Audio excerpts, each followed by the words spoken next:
మాజీ ముఖ్యమంత్రి జగన్మోహన్ రెడ్డి గారికి కానీ తన తమ్ముడైన వైఎస్ అవినాష్ రెడ్డి గారికి అయినా కానీ ప్రశాంతంగా నిద్రపడుతుంది. ఎందుకనంటే ఇప్పటి వరకు కూడా ఎన్నో కేసుల భయం ఉంది.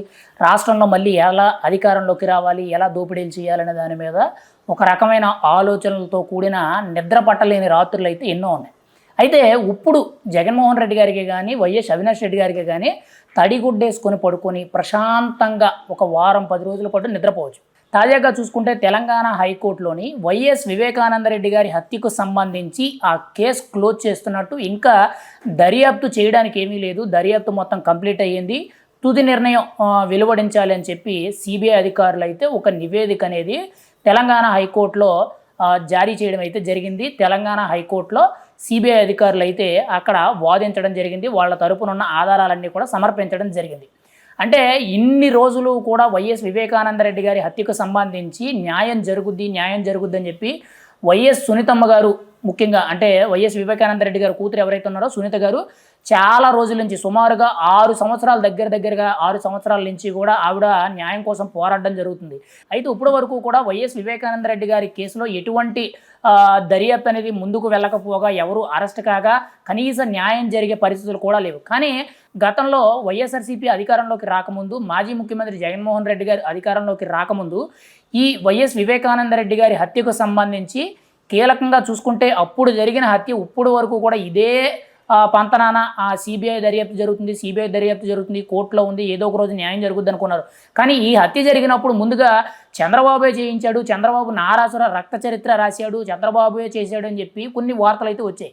కానీ ఇప్పుడున్న కూటమి ప్రభుత్వం దాని మీద ఎటువంటి పెద్దగా ఇంట్రెస్ట్ చూపించడం లేదు. అలా అని చెప్పి సిబిఐ అధికారులు కూడా పట్టించుకోవడం లేదు. కానీ ఆఖరికి చూసుకుంటే సిబిఐ నిన్న ఏం చెప్పిందంటే, ఈ కేసులో దర్యాప్తు చేయడానికి ఏమీ లేదు, ఇంకా పూర్తిగా కూడా దర్యాప్తు అంతా కంప్లీట్ అయిపోయింది, తుది నిర్ణయం అనేది వెలువడితే సరిపోతుంది, లేదనంటే మీరు ఏమైనా చెప్తే మేము చేస్తామని చెప్పడం జరిగింది.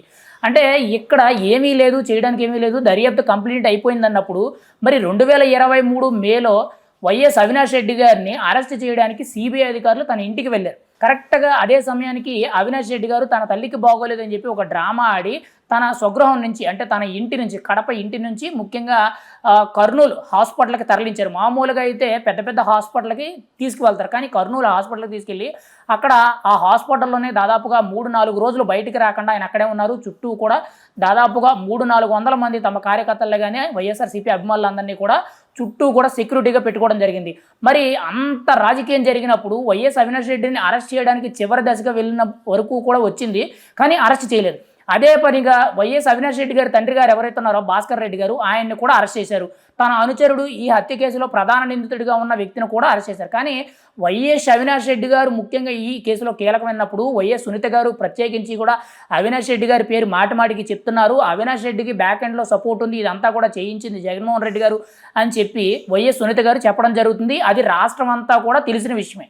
మరి ఇంత రాజకీయం జరిగినప్పుడు ఇప్పుడు సడన్గా వైఎస్ వివేకానందరెడ్డి గారి హత్య గొడ్డలి కేసు ఏదైతే ఉందో, ఈ కేసు అనేది ఇంకా దర్యాప్తు చేయడానికి ఏం లేదు, కేసు క్లోజ్ చేయాలని చెప్పి సడన్గా కేసు క్లోజ్ చేయడం అనేది చాలా దురదృష్టకరం అని మనం అయితే చెప్పుకోవాలి. ఇప్పటి వరకు కూడా న్యాయస్థానాల మీద, సిబిఐ మీద ఉన్న నమ్మకం అంతా కూడా వైఎస్ సునీత గారికే కానీ రాష్ట్రంలో ఉన్న చాలామందికి కూడా చచ్చిపోయిందని మనం అయితే చెప్పుకోవచ్చు. ఇది వైఎస్ సునీత గారికి మైనస్ అయి ఉండొచ్చు, కానీ మాజీ ముఖ్యమంత్రి జగన్మోహన్ రెడ్డి గారికే కానీ అవినాష్ రెడ్డి గారికే కానీ నిజంగా చాలా ఆనందం. ఒక వారం రోజుల పాటు తడిగొడ్డేసుకొని ప్రశాంతంగా నిద్రపోతారు. ఇప్పటి వరకు కూడా ఈ గొడ్డలి హత్య ఏం జరుగుతుంది, ఎటు నుంచి ఎటు వెళ్తుంది, అరెస్ట్ అవుతావేమో, అరెస్ట్ అయితే మళ్ళీ జైలుకు వెళ్ళే పరిస్థితి వస్తుంది, బెయిల్ వస్తుందా లేదా అని చెప్పి ఇలా బోల్డ్ అన్ని రకాలుగా ఆలోచిస్తూ కూడా ఒక రకంగా చాలా టెన్షన్ ఫీల్ అయ్యేవారు. ఇప్పుడు ఫైనల్గా చూసుకుంటే జగన్మోహన్ రెడ్డి గారికి ఫేవర్గా ఈ కేసు అనేది క్లోజ్ చేయడం అయితే జరిగింది. ఏదేమైనా సరే జగన్మోహన్ రెడ్డి గారు ఇప్పుడు ప్రశాంతంగా నిద్రపోతారని మనం అయితే చెప్పుకోవచ్చు.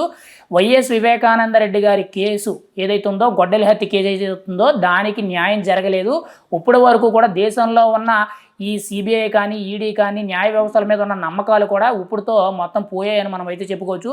ఎందుకు ఈ విషయం చెప్తున్నానంటే, వైఎస్ వివేకానందరెడ్డి గారు ఒక మాజీ మంత్రి, ఒక మాజీ ఎమ్మెల్యే, వైఎస్ రాజశేఖర రెడ్డి గారికి స్వయంగా తమ్ముడు, కడప ప్రాంతంలో చాలా కీలకమైన నేత. మరి అటువంటి నేతకు సంబంధించిన హత్యే ఇప్పుడు వరకు కూడా కనీసం న్యాయం జరగలేదంటే ఇంకా సామాన్య ప్రజలకి న్యాయం జరుగుద్ది అనే ప్రసక్తి అయితే లేదు అని చెప్పి మనం అయితే గట్టిగా చెప్పవచ్చు.